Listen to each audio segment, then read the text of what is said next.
Alright, now that we're back on the other side and both portals are linked, we're going to create the Nether mob switch. But we're not going to use zombie villagers. Oh, no. This time we're going to use Shulkers.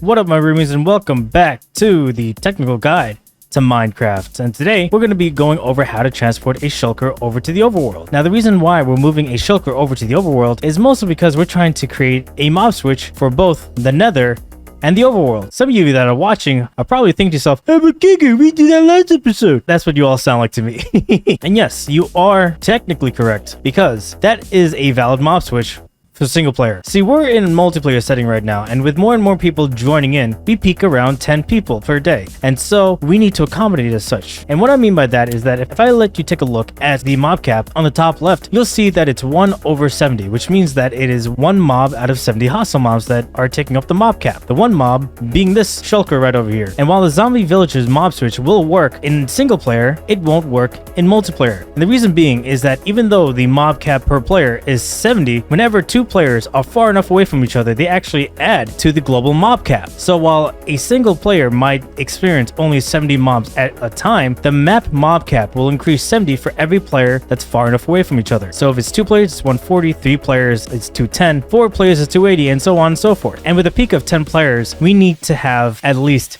700 mobs in one go. And while the zombie villager is a viable option, it takes so long, as you saw in the last episode when we were building a zombie villager based mob switch. 12 hours for one person. So if I did that for 10 people, that's 120 hours. I don't know about you or me, I ain't got time for that.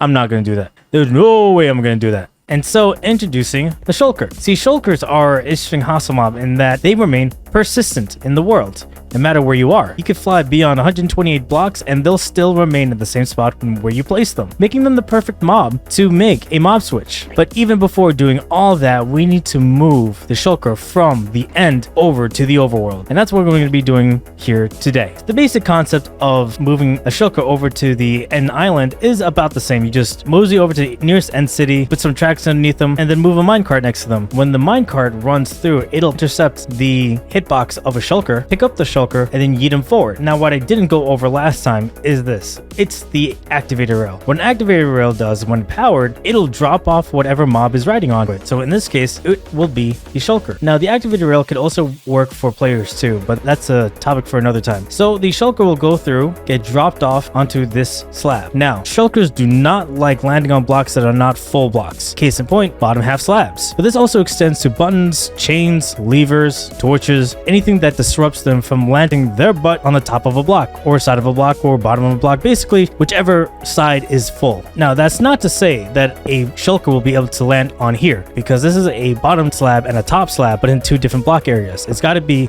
one straight block. So by using this mechanic, when the shulker comes through, it'll touch this activator rail, which will then drop it off right here. Because it's a bottom slab, it'll hover over in the air and we'll try to find the nearest place where it can plonk itself, which will be right here. When that happens, we'll be able to push it down with a piston. Now, you cannot directly touch shulker with a piston. And in the event that it's a slime block, you can't just pull the shulker either. It only goes in one direction wherever the block is forward. You have to have a block in between, and it can only be done in a pushing formation. Otherwise, it'll just teleport, and it'll be a very annoying time for you. Getting all that out of the way, we have a basic mock-up setup. Now, again, the shulker will presumably be already in the minecart by the time you get to this point. So imagine this is the end city right over here, as indicated by this pearlescent frog light. We'll send a minecart through, it'll pick up the shulker, drop off the shulker when it gets to the end island, and now you just have to wait until the shulker gets into his position, which is right here. And because there's a block in between the piston and the shulker,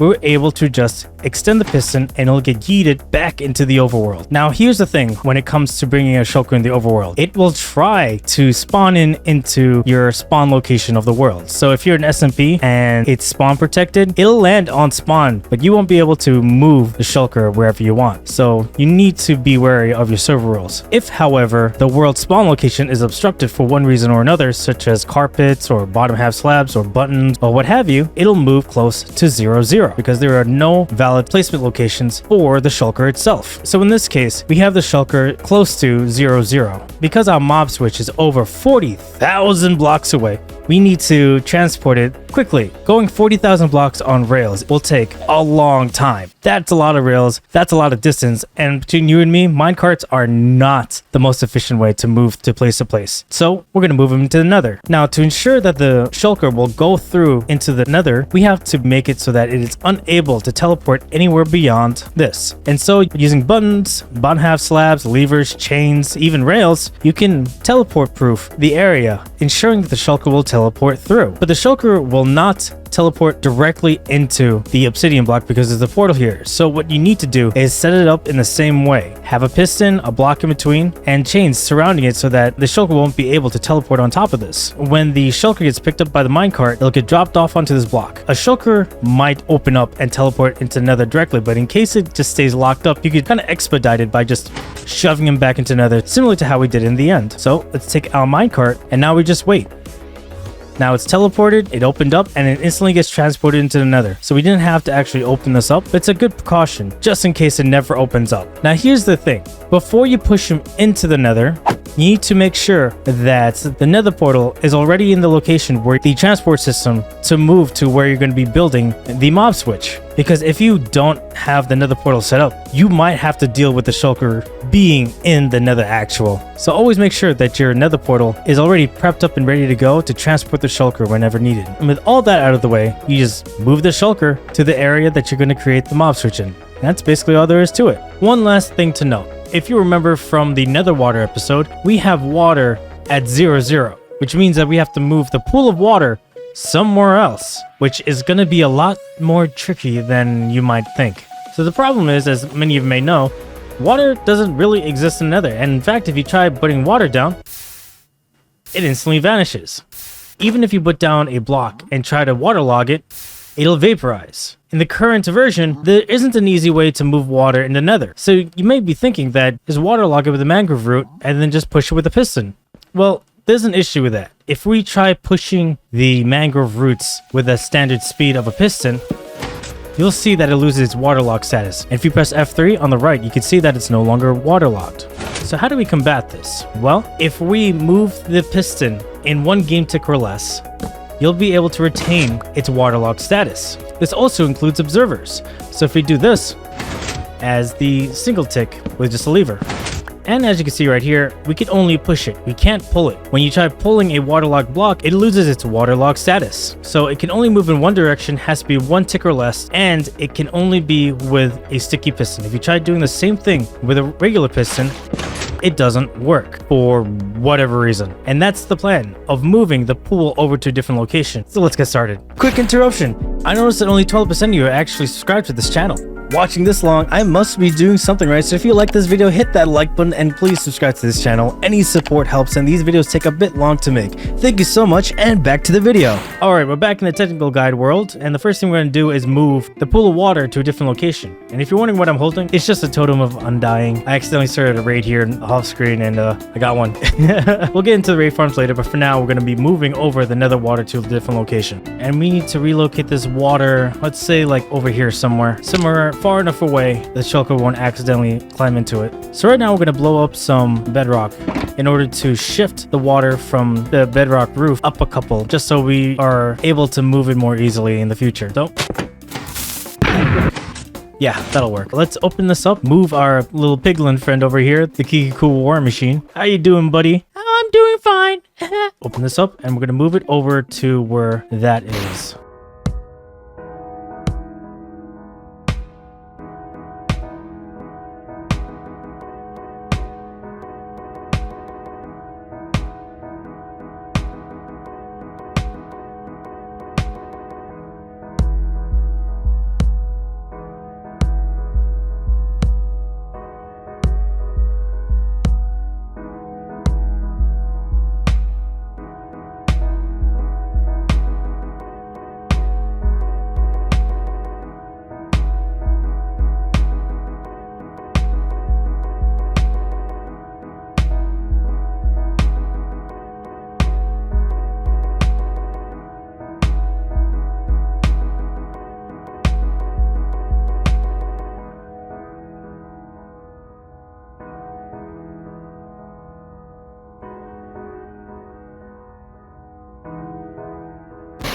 All right, you have a good time, little war machine. Okay, have fun too. Now that we got that moved, let's disassemble this area.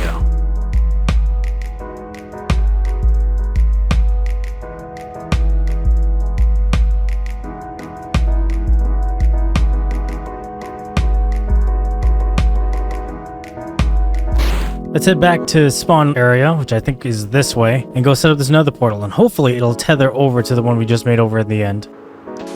Let's do this. All right, sweet. It's linked up perfectly. Now that we've got this part out of the way, let's go prep up the area in the end so we can properly bring over the shulker to the overworld.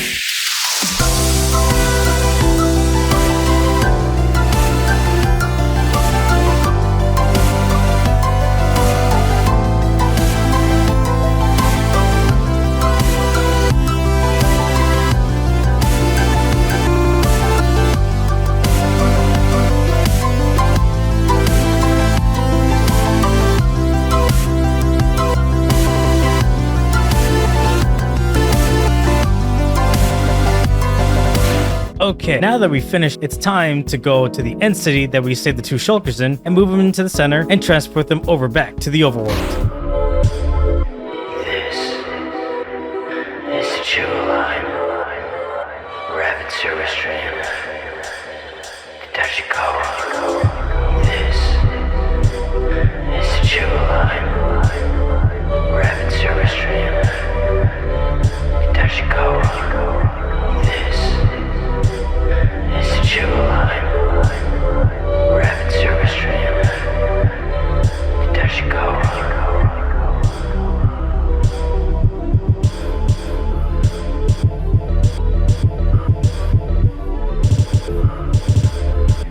This is the Jewel Line, Rapid Service Stream, Tachikawa. This is the Jewel Line, Rapid Service Stream, Tachikawa. This is the Jewel Line, Rapid. We are on our way back to the main center island, and the reason why I'm using a minecart is because I need to have the chunk in front of me completely loaded as I go through this, because if it doesn't, then I might lose the shulker in the middle. Because my card's a little weird when it comes to unloaded chunks. The path that we already set up should just launch the shulker onto the side, and it'll teleport to the spot where we set up the piston and everything. We're nearing the end center. The shulker minecart is still in front of me, so we will see if this works. Ow. It worked. It works. Okay. Get off. Go away. Shoot. Okay, it seems like the shulker is now in position. Now we gotta go pull that lever up there, and it'll be back in the overworld. Let's flip the lever, and it should go to the other side. Yes, it did. Okay, let's head back to the overworld. Okay, let's go head over to the spawn location, and hopefully it'll be right there. Oh, I'm so excited to see the shulker. It'll be the first non-end shulker of the season. Well, actually, ever, because I wasn't able to make a shulker farm before. Oh, there it is. Okay, I kind of did this wrong, because now it's on top of another portal, which is not what I wanted, but I guess it'll work with this.